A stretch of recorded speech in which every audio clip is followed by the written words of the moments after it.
हिंदू धर्म में त्रिदेव ब्रह्मा, विष्णु और महेश को सभी देवताओं में सबसे श्रेष्ठ और पूजनीय माना जाता है, जिसमें ब्रह्मदेव को सृष्टि का रचनाकार, श्री हरि विष्णु को सृष्टि का पालनहार और शिव जी को सृष्टि का विनाशक माना गया है। लेकिन एक प्रश्न हमेशा ही हिंदू धर्म के अनुयायियों के मन में उठता है कि ब्रह्मा, शिव और विष्णु की उत्पत्ति कैसे हुई और इन तीनों में सबसे श्रेष्ठ कौन है। ब्रह्मा, विष्णु और महेश के संबंध में हिंदू मानस पटल पर भ्रम की स्थिति है। वे उनको ही सर्वोत्तम और स्वयंभू मानते हैं। लेकिन क्या यह सच है? क्या ब्रह्मा, विष्णु और महेश का कोई पिता नहीं है? वेदों में लिखा है कि जो जन्मा है या प्रकट है वह ईश्वर नहीं हो सकता। ईश्वर अजन्मा, अप्रकट और निराकार है। शिव पुराण के अनुसार भगवान सदाशिव का जन्म नहीं हुआ था। शिव जी स्वयंभू हैं, अर्थात सदाशिव प्रकट नहीं हुए थे। वह तो निराकार परमात्मा है, जो तब भी थे जिस समय पूरी सृष्टि अंधकार में लीन थी। उस समय सृष्टि में न ही जल था, न अग्नि थी और न ही वायु था। तब केवल तत्सत ब्रह्मा ही थे, जिन्हें सनातन धर्म में सत भी कहा गया है। तत्सत ब्रह्मा ने कुछ समय बाद एक से दो होने को सोचा। तब तत्सत ब्रह्मा ने अपनी लीला शक्ति से आकार की कल्पना करके मूर्ति रहित परब्रह्म बनाया। देवी महापुराण के अनुसार इस ग्रंथ में भगवान शिव की उत्पत्ति को लेकर एक कथा है। एक बार देवऋषि नारद ने अपने पिता ब्रह्मा जी से पूछा कि इस संसार का सृजन किसने किया?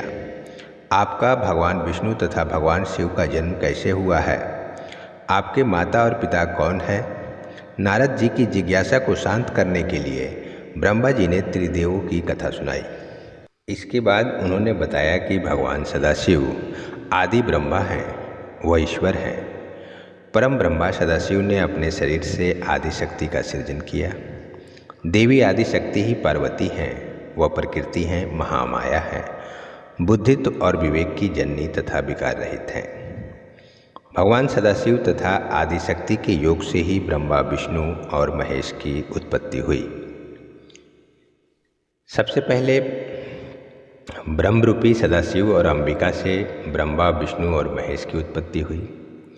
ऐसा माना जाता है कि परम ब्रह्म सदाशिव और माँ अंबिका ने सबसे पहले भगवान शिव की उत्पत्ति की, जिन्हें सृष्टि का संहारक कहा जाता है। उसके कुछ समय बाद सृष्टि निर्माण के लिए सदाशिव ने अपने बाम अंग पर अमृत मला, जिससे एक पुरुष प्रकट हुए। सदाशिव ने उस पुरुष को व्यापक कारण के लिए विष्णु नाम दिया। इसके बाद सदाशिव ने अपने दाहिने हाथ से एक दिव्य ज्योति उत्पन्न करके उसे विष्णु जी के नाभि कमल में डाल दिया। कुछ समय बाद विष्णु जी के नाभि कमल से ही ब्रह्मा जी उत्पन्न हुए। इस प्रकार त्रिदेव ब्रह्मा, विष्णु और महेश की उत्पत्ति हुई। इससे यह साबित होता है कि त्रिदेव के माता पिता परम ब्रह्म सदाशिव और शक्ति स्वरूप जगत जननी माँ अंबिका ही हैं। एकाग्नि होने पर भी वह माया शक्ति संयोग वसात अनेक हो जाती हैं। उस शक्ति की देवी ने ही लक्ष्मी, सावित्री और पार्वती के रूप में जन्म लिया और ब्रह्मा, विष्णु और महेश से विवाह किया था।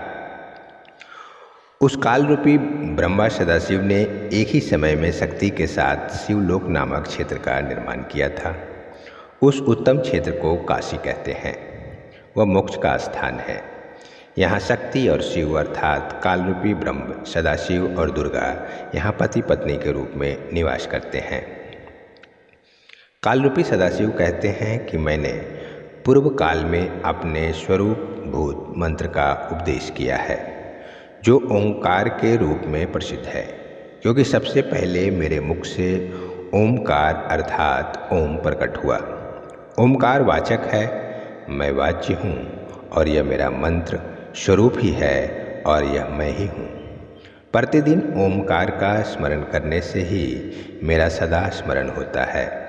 मेरे पश्चिमी मुख से आकार का, उत्तरवर्ती मुख से उकार का, दक्षिणवर्ती मुख से मकार का, पूर्ववर्ती मुख से बिंदु का तथा मध्यवर्ती मुख से नाद का प्राकट्य हुआ। यह 5 अवयवों से युक्त पंचभूत ओमकार का विस्तार हुआ। उम्मीद करते हैं कि यह वीडियो आपको पसंद आया होगा। धर्म, अध्यात्म और जीवन के सत्य को जानने के लिए आप अपने चैनल दिव्यांश दीप को सब्सक्राइब जरूर कीजिए और इसे लाइक और शेयर भी जरूर कीजिए। और ऐसे ही ज्ञानवर्धक वीडियो को सबसे पहले देखने के लिए आप नोटिफिकेशन बेल प्रेस करना ना भूलें। जय श्री कृष्ण।